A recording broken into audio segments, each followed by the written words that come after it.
Mesdames et messieurs, bon après-midi. C'est toujours un plaisir pour toute l'équipe d'ici Tout se raconte de vous retrouver pour votre émission. La trahison est un sentiment qui ne laisse aucune place à la demi-mesure. Si à cela s'ajoute l'infidélité, je peux vous garantir que le cocktail devient une bombe qui détruit tout au passage. La trahison et l'infidélité, est-ce le credo d'un vrai homme? C'est le sujet de cet après-midi. Pour en parler, j'ai sur le plateau avec moi Adebada, juriste et consultant Antika. Bonsoir. Bonsoir Tatiana. Également sur le plateau, il n'est plus à présenter, lui c'est Raimi Amoussa, plasticien et métaphysicien. Bonsoir. Bonsoir Tatiana. Voilà, chers internautes, le décor ainsi planté. Alors, a-t-on besoin de trahir pour exister, Monsieur Bada? On n'a pas besoin de trahir pour exister. J'y vais franco parce que être un vrai homme, c'est avoir des valeurs, avoir des vertus et pouvoir vulgariser ses vertus et ses valeurs à travers son attitude. Et la trahison est une manière d'aller à l'encontre des intérêts de l'autre sans une raison valable la plupart du temps, ou juste par méchanceté, ou bien par expression de l'hypertrophie de son propre ego. Alors, trahir, ce n'est pas la meilleure manière de résoudre un problème, à moins qu'on n'ait pas le choix, parce qu'il y a des fois où on se retrouve en train de trahir quelqu'un malgré soi.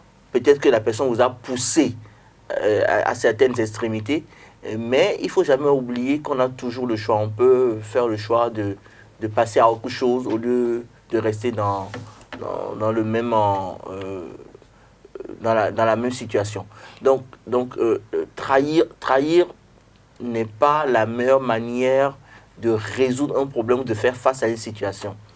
Voilà, Monsieur Raimi Amoussa, Monsieur Bada est en train de dire qu'on a toujours le choix. Mais alors, pourquoi certaines personnes ont besoin de trahir pour exister? Merci Madame Tatiana. Permettez que nous remercions Dieu et les membres de nos ancêtres. Parce qu'il y a plusieurs formes de trahison. Mais avant toute chose, j'aurais aimé que vous me reposiez la question tout à l'heure, quand j'aurais défini ce que c'est que la trahison. Parce que la trahison n'a pas une seule définition. Toute trahison part de la notion d'accord de départ, de code d'éthique où on a accepté ce code ensemble dès le départ. Cela veut dire quoi? Il peut y avoir des codes de la République, le code ethnique, le code des ancêtres. Ça veut dire que c'est par rapport au contenu du serment qu'on peut parler de trahison ou non, de fidélité ou de trahison. Donc la trahison n'est pas une notion qu'on doit coller à tout le monde comme ça. La trahison entre un homme et une femme dépend de l'accord de départ. Qu'est-ce qu'ils se sont dit? L'ont-ils dit dans quelles conditions? Le serment est-il un serment de sang? Puisqu'il a des serments de sang. Est-il un serment, comme on dit, devant la Bible ou devant le Saint-Coran? Ou devant un livre sacré ou dans un lieu sacré? Ou devant la mer? Ou devant les grands arbres? Ou devant une divinité? Ou dans un espace où des esprits sont et vous ne savez pas? Parce qu'il ne faut jamais oublier que tout ce que l'homme fait est écouté par les invisibles. Toujours. Toujours. Donc, c'est d'abord ça. On ne peut pas... Il y a beaucoup de gens qui disent « il m'a trahi, elle m'a trahi », alors qu'en réalité, celui dont vous accusez n'aura jamais de punition. Parce qu'il y a ce que nous appelons le temps de route qui peut vous changer tout ce que vous avez fait comme accord de départ. Il se peut que vous ayez dit quelque chose, mais vous faites des choses et vous ne savez pas que ça rentre dans la déprogrammation du serment. Et après, vous allez dire, il n'a pas été fidèle. Non. Alors justement, comment expliquer que certains hommes ont besoin de trahir pour pouvoir exister? D'office, comme il existe la lumière, il existe l'obscurité. Depuis la nuit des temps. Il y a des sangs qui sont codifiés trahison. Parce que les générations antérieures ont déjà trahi et ont communiqué le sang à leur descendance. si vous tombez sur pareil homme ou pareille famille, ne vous inquiétez pas si la trahison apparaît. Parce que le karma doit finir. Le karma est une somme d'énergie qui a un temps pour s'annuler. Tant que ça n'a pas fini, vous rencontrez pareille personne, la trahison sera toujours au bout. Il y a des signes astrologiques qui trahissent naturellement, ça ne leur dit rien, c'est comme de l'eau à boire. De même, il y a des noms de trahison. Quand les gens portent ces noms, ils trahissent facilement. Parce qu'au moment où qui parle de trahison, parle de conscience de soi. Il y a des gens qui n'ont pas de conscience, vous les voyez, ils existent comme ça, ils n'ont pas de conscience. Tout ambitieux matériel, financier, est un traître potentiel. Tous ceux qui aiment l'argent, à l'avidité extrême, portent les gènes de la trahison naturelle. Toute femme hautement ambitieuse porte en elle la notion de la trahison. Tout homme dangereux, hyper ambitieux porte... Parce que l'argent, le matériel, a un lien avec la trahison. Alors, dites-nous un peu, M. Bada, pourquoi l'homme a-t-il cette capacité de trahir et d'être infidèle dans notre société? Non, il faudrait qu'on recadre rapidement le débat par rapport à l'homme. C'est l'homme grand H. Non, c'est pas l'homme grand H, c'est l'homme petit H. Non, c'est moi qui décidé. Je ne suis pas contre ce que vous dites. Oui, mais aujourd'hui, on va parler de l'homme petit H d'abord. Je ne suis pas contre ce que vous dites. D'accord? Écoutez, l'homme petit H est le produit d'une femme et d'un homme. Son éducation vient d'une femme et d'un homme qui lui ont donné les rudiments pour qu'il puisse s'affirmer. Donc le résultat est aussi bien dépendant de ce que la femme lui a donné que de ce que l'homme lui a donné. Ce n'est pas un patrimoine qui vient d'un seul endroit. Donc à partir de ce moment-là, on ne peut pas dire que l'homme, petit h, est le seul à être porté vers la trahison. D'abord, il faut remarquer que, et ça beaucoup de gens ne sont pas d'accord quand on le dit, mais malheureusement c'est vrai, nous avons des concepts qui aujourd'hui sont des concepts décriés, dénoncés, qui sont les concepts de base de notre société. Prouvez-moi par A plus B que le monde n'a pas été créé à partir de l'inceste. Et nous savons tous que l'inceste aujourd'hui est décrié. Prouvez-moi par A plus B que dans la nature, la polygamie n'est pas la chose la plus répandue, ou même au niveau des espèces animales. La polygamie est la chose la plus répandue. Mais aujourd'hui, on est en train de mettre en place, ou on est en train plutôt de vulgariser, de promouvoir la monogamie qui déprogramme ou déstabilise des sociétés. Parce qu'aujourd'hui, il y a des réalités matérielles. Alors, parlant de trahison, avant même de parler de trahison, malgré tout ce que j'ai dit, supra, tout est une question de choix et de perception. Chacun de nous sait là où il veut aller et où il doit aller. Si vous n'avez pas les moyens de faire quelque chose, n'imitez pas l'autre. Mais si c'est karmique ou si c'est spirituel, là vous êtes obligé de faire face parce qu'il faut bien épurer un karma avant de continuer son chemin. Alors, la trahison, on l'a dit, il y a plusieurs types de trahison, mais la trahison n'est pas toujours volontaire, à moins que la personne soit portée vers la trahison. Si nous faisons un accord, que je fais l'effort de respecter ma part de cet accord-là, et que l'autre ne respecte pas, et qu'à un certain moment je me sens lésé, je peux dire, bon, pourquoi est-ce que je m'efforce à être loyal? Autant faire comme l'autre. Et là, ça devient une trahison. Mais, donc, ma trahison a été causée par l'autre. Mais il y a des trahisons qui sont encore des trahisons plus dangereuses. Je prends l'exemple d'une femme qui sort avec Pierre, et qui, en faisant l'amour avec Pierre, pense à Jean, ou que ce soit l'homme qui pense à une autre femme en étant avec sa femme. La femme va se dire, j'ai un mari fidèle, le mari va se dire, j'ai ma femme qui est fidèle, mais c'est beaucoup plus dangereux que l'infidélité physique que nous connaissons, qui au moins a un terme. Parce que la meilleure manière, comme disent les Allemands, de pouvoir contrer une tentation, c'est de céder à cette tentation-là pour passer à autre chose. Vous voyez? Les hommes en griffe sont portés vers la trahison parce que il y a toujours des incompréhensions, il y a toujours des non-dits, il n'y a pas de dialogue franc entre les partenaires et l'autre ne veut pas tolérer un certain nombre de choses. Et si jamais on arrive à se comprendre, à discuter, à se tolérer et à se supporter au-delà de ce que nous faisons aujourd'hui, beaucoup de problèmes seraient résolus et on n'aurait pas besoin de trahir. Mais le domaine le plus porté à la trahison, c'est le domaine politique. Et nos rapports aujourd'hui, quels que soient les rapports amoureux, les rapports sociaux, les rapports professionnels, sont tous basés sur la politique. Chacun calcule et chacun veut que ses intérêts soient mis en exergue. Et si vous discutez avec un être humain et vous ne tenez pas compte de ses intérêts et que vous tenez compte de vos intérêts, il est normal qu'il ne s'intéresse pas à vous, qu'il vous trahisse. Ça, c'est un réflexe de protection de soi.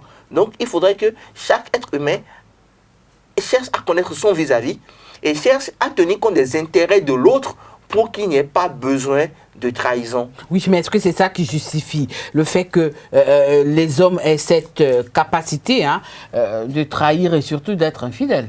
Non, non. Les hommes ont cette capacité de trahir parce que les femmes les y obligent. Parce que, écoutez, vous imaginez que... Enfin, et ça, c'est quand même des histoires que j'ai vécues avec d'autres personnes, avec moi-même. Quand vous dites la vérité à la femme, il y a plus de chances qu'elle casse une relation que quand vous lui mentez. Les relations qui réussissent, c'est celles dans lesquelles les hommes mentent aux femmes et les femmes, elles se croient au nirvana. Mais il suffit de dire à la femme, écoute, tu sais, en fait, je suis maçon, mais je suis fond de toi, voilà, voilà. Mais elle peut vous dire, merde, mais excusez-moi l'expression, elle peut vous envoyer perdre. Mais si vous lui dites, écoutez, j'ai un oncle qui est aux États-Unis, ben, je suis en apprentissage, je suis un spécialiste des moteurs, vous dites la même chose, mais vous le dites autrement, il est plus facile à cette femme-là d'aller vers vous. Donc, quelque part, il y a des contraintes qui emmènent l'homme à se retrouver en train de mentir. Mais quant à l'infidélité, j'en ai parlé tout à l'heure dans mon introduction, l'infidélité, il faudrait justifier ça par la démographie déjà. Si vous êtes 52%, on est 48%, il y a un surplus, il y a un problème. Au-delà de la démographie, il y a l'éducation, il y a la manière dont vous vous comportez avec votre partenaire, il y a les rapports que vous avez avec votre partenaire. Si, par exemple, on a parlé la dernière fois des femmes autoritaires, une femme autoritaire, c'est une femme qui poussera son mari à tricher, à être infidèle, parce qu'il va chercher la paix du cœur quelque part d'autre. Au-delà. Donc, il y a beaucoup de choses qu'il faut voir et gérer. Voilà, je me retourne maintenant vers le métaphysicien. Tout à l'heure, vous avez dit que la trahison est dans les gènes de certains hommes. Est-ce que c'est pareil concernant l'infidélité? Trahison et infidélité, c'est pratiquement les mêmes sources. Mais il y a quelque chose. Laquelle? La trahison n'est pas acceptée par les dieux, les seigneurs du karma, de la même manière que nous, les hommes, nous concevons ça. Nous, on la conçoit comment? Celui qui commet un acte et qui a le courage de vivre dans la neutralité de jugement n'est pas dans la trahison ni dans l'infidélité. D'où la notion de fréquence de conscience. Mais dès l'instant où il vous arrive de commencer à vous auto-juger, vous rentrez dans le jugement de la trahison et de l'infidélité. Et donc, dans le déclenchement du karma. Parce qu'il faut qu'on s'entende. Je peux vous dire quelque chose, s'il vous plaît. Ouais. Il y a des hommes qui ne sont pas faits pour baiser plusieurs femmes, permettez le terme. Ce n'est pas dans leur nature. Mais il y en a qui ne peuvent jamais adorer une seule déesse jusqu'à la fin de leur vie. Ce n'est pas aussi possible. Donc ceux-là ne sont pas dans la trahison. Lorsque vous parlez de déesse, vous parlez de déesse. La femme. Je veux dire qu'il y a des hommes qui ne peuvent pas coucher avec une seule femme. D'accord. Ils vont mourir, ils vont tomber malades. Il y a des femmes... Ça, c'est dans leur gène aussi? Merci. Il y a des femmes qui ne peuvent pas aussi coucher avec un seul homme toute leur vie. Elles vont aussi avoir des problèmes. Il faut que nous fassions la différence des choses, ces choses-là d'abord. Vous savez, il y a des nombres quand ça se répète trop dans votre date de naissance, ou il y a des lettres qui se répètent trop dans votre date de naissance. Il faut savoir, pareille femme aimera toujours changer d'homme. Pareil homme aimera toujours changer. Sinon... Alors, à ce niveau, M. Rami, est-ce que vous pouvez nous donner un exemple pour qu'on puisse bien comprendre? Faites l'effort d'étudier les gens qui ont le même 5 plusieurs fois dans leur date de naissance, ou la lettre N ou E. plusieurs fois dans leur date de naissance, vous verrez que si elles ne savent pas faire, vous ne savez même, vous leur donnerez tout l'argent du monde, pourtant elles ont besoin de cette énergie. Parce que c'est le nombre du caméléon. Or, le caméléon ne peut pas vivre dans un seul habit. Il y a des gens qu'il ne faut pas juger. Parce que de la même manière que la nourriture est nécessaire, il y a des gens, le changement est nécessaire pour leur suivi. L'idéal, c'est que ces gens se marient ou s'accouplent avec des gens qui aiment le changement aussi. Parce qu'il y a des gens, vous venez leur dire que leurs femmes sont dans l'infidélité, ça ne leur dira rien. Parce qu'eux-mêmes, ils sont tout le temps dans l'infidélité. Donc ils aiment ça? Ils aiment ça. Pareil pour les femmes aussi? Pareil pour les femmes. Il y a des femmes, si vous voulez étudier, elles peuvent, même vous leur donner tout dans la maison, elles ont besoin que de sentir un autre pénis, si on doit se dire la vérité. Donc, toujours prête à aller chercher un autre petit pompier? Ne disons même pas petit pompier. Parce que quand vous dites petit pompier, le petit pompier lui donne grand plaisir. Donc, ce n'est pas petit pompier. C'est pompier qui rassasie. Donc, il ne faut pas... Je vous en prie, la notion de trahison et d'infidélité ne doit pas être généralisée. Il faut prendre en compte l'être intrinsèque des gens d'abord. Nous ne nous demandons pas, nous mangeons les animaux, nous mangeons les végétaux, nous utilisons les minéraux, mais nous, on n'est utilisé par qui? Vous êtes sûr que l'attraction dépend totalement de l'homme? Il se peut que ce soit une injonction hypnotique des démons. Puisqu'il y a des démons qui vivent de sperme, qui vivent des effluves de l'acte sexuel.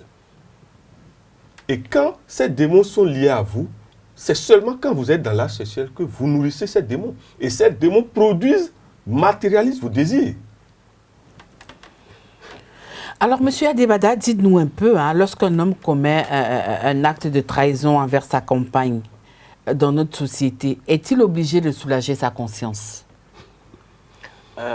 L'idéal serait qu'il puisse en parler. Ça, c'est l'idéal.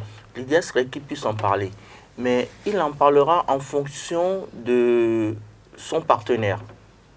Sinon, s'il n'en parle pas et que la trahison se répète, et qu'on arrive à constituer la preuve de cette trahison-là, l'une des deux parties peut demander le divorce. Et là, c'est l'extrême solution. Donc, quand vous pensez qu'il y a trahison, parce que je peux penser que l'acte que j'ai posé est un acte normal, et c'est mon vis-à-vis qui pense que c'est une trahison, quand on pense que c'est une trahison et que c'est réciproquement ressenti ainsi, on va chercher un moyen de gérer la situation à travers le dialogue d'abord, à travers la concertation et, si possible, à travers un arbitrage externe. Alors, si on prend le cas où vous décidez de coucher avec votre belle-sœur, est-ce qu'à ce niveau, on n'a pas à la fois la trahison et l'infidélité? Écoutez, coucher avec... C'est pas moi qui écoute, c'est les internautes et les téléspectateurs. Monsieur Bada. Je parle aux téléspectateurs. Écoutez, je ne vais pas coucher avec une femme sans son avis. C'est un monsieur qui a enceinté une fille et le papa commence par faire du bruit.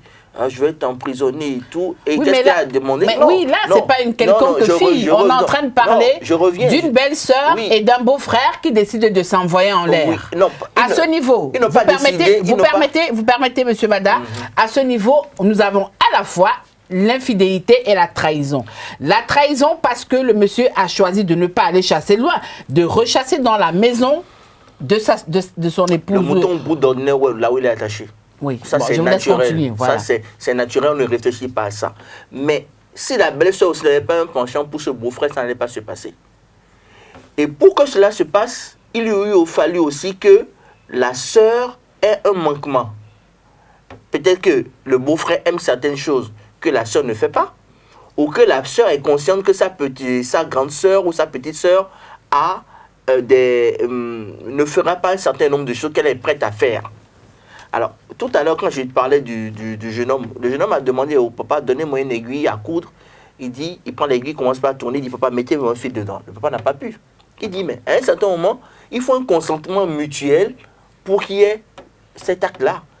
Même quand vous saoulez une femme et que vous arrivez à lui demander, il y a des femmes qui ont la foi de dire non.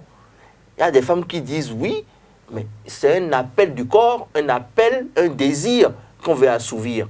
Si la belle-sœur arrive à coucher avec son beau-frère, il y a beaucoup de raisons sous-jacentes.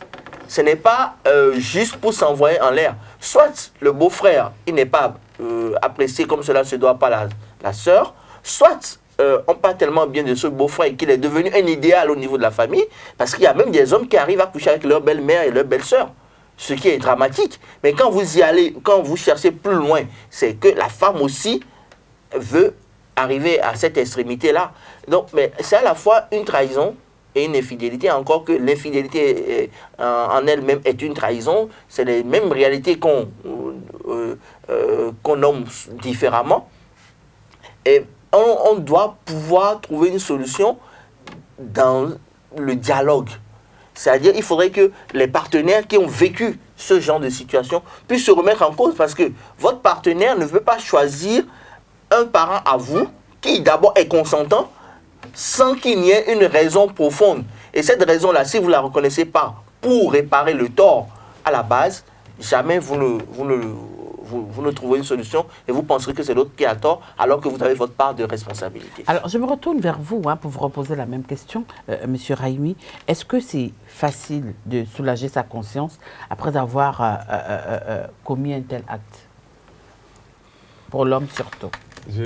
Je vous rappelle que je suis métaphysicien. Oui, oui, justement, vous répondez à cette question-là parce qu'il y a une autre qui vient concernant...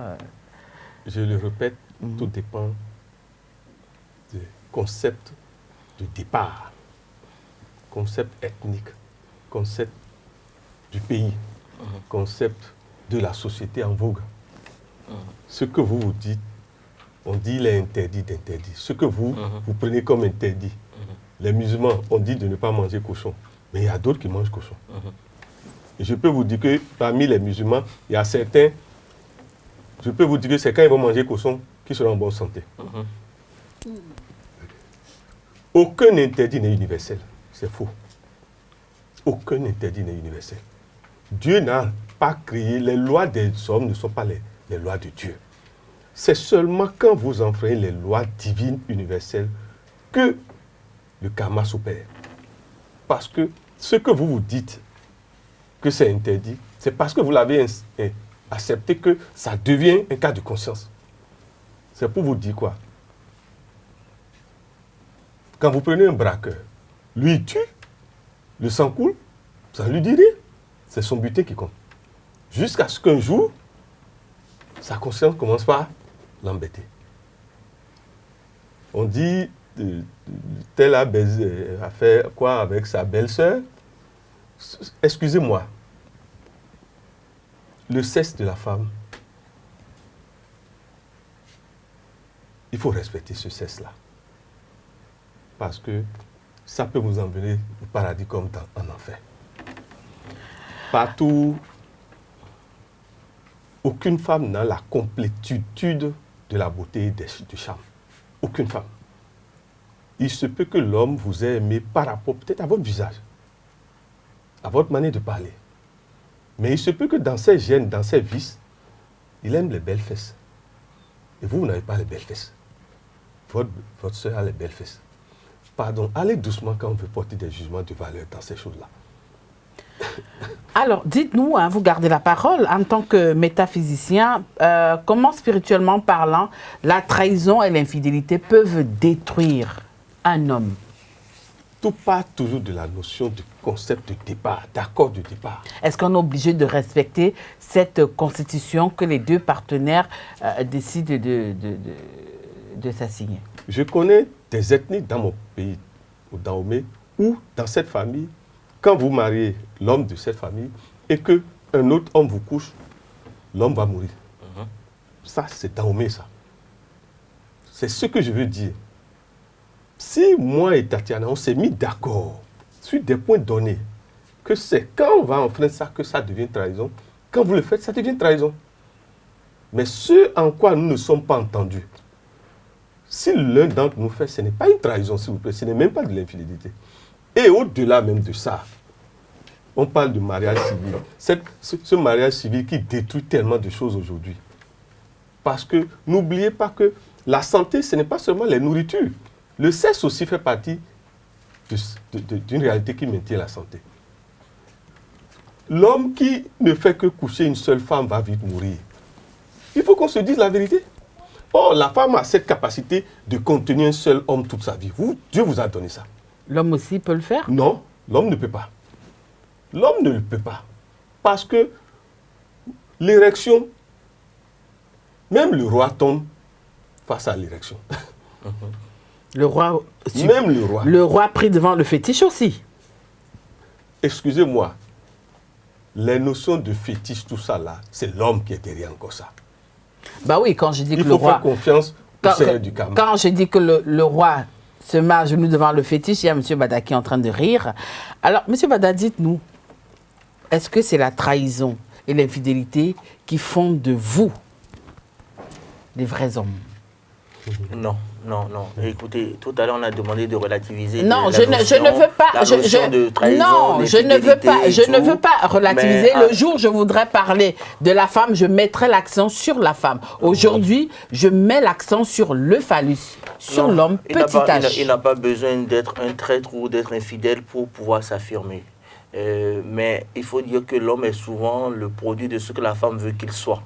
Si la femme le contraint à se retrouver dans ce schéma-là, malheureusement, il y sera. Et comme on a dit, c'est une question d'entente, c'est une question d'accord entre les deux parties. Ce n'est pas des questions tranchées d'avance, c'est des questions dynamiques qu'il faut prendre en compte au fur et à mesure des événements. On ne peut pas aujourd'hui dire il a été traître, il a été infidèle, donc c'est dans sa nature, non. Mais il faut dire, comme c'est pour ça que j'ai rappelé tout à l'heure, l'homme est naturellement polygame. Même dans la nature, tout mâle est polygame. Et il y a très peu d'espèces, surtout au niveau des oiseaux et des insectes, où on trouve une petite partie de monogamie. Donc aujourd'hui, demander à quelqu'un de rester figé, c'est le condamner à mort. Voilà. Monsieur Raimi, la trahison, l'infidélité, est-ce que c'est ça qui fait de vous des vrais hommes? D'abord, c'est la conclusion. Donc, vous avez juste quelques minutes, quelques secondes, je dirais, parce qu'on est en train de me faire des signes au niveau de la technique. Permettez que je rende hommage à notre saint prophète Mahomet, paix et salut sur lui. Il a déjà résolu le problème qui va s'aggraver, qui s'aggrave tous les jours. Excusez-moi, la pléthorique de femmes là, vous pensez que la fidélité va résoudre le problème? Les autres femmes là vont faire quoi? Elles vont vous regarder en train de baiser. L'homme doit aider les autres femmes. Chaque femme doit accepter aujourd'hui que l'homme n'est pas à elle seule. Mais la femme ne doit pas aider les autres hommes. Ce qui est sûr, nous sommes en train d'aller dans le monde où l'infidélité ne sera plus le code de valeur. Excusez-moi, vous laissez votre femme plus de 3 mois, 4 mois sans la toucher et elle va tirer, vous dites qu'elle est dans le péché. Quel péché? Il faut que nous nous détachions de la notion de la maladie liée au fait que la femme va ailleurs, l'homme va ailleurs. Ce n'est pas ça qui doit nous diviser. Il faut que autre chose soit le ciment de la famille. Voilà, chers internautes, autre chose doit être le ciment de la famille. Quelqu'un laisse, quelqu'un prend. D'ici à là, nous allons aller vers là. Ce n'est pas moi qui le dis, c'est le métaphysicien Raimi Amoussa qui était mon invité de ce soir. Également, M.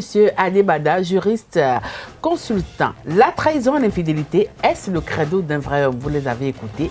Bonsoir chez vous. Au revoir.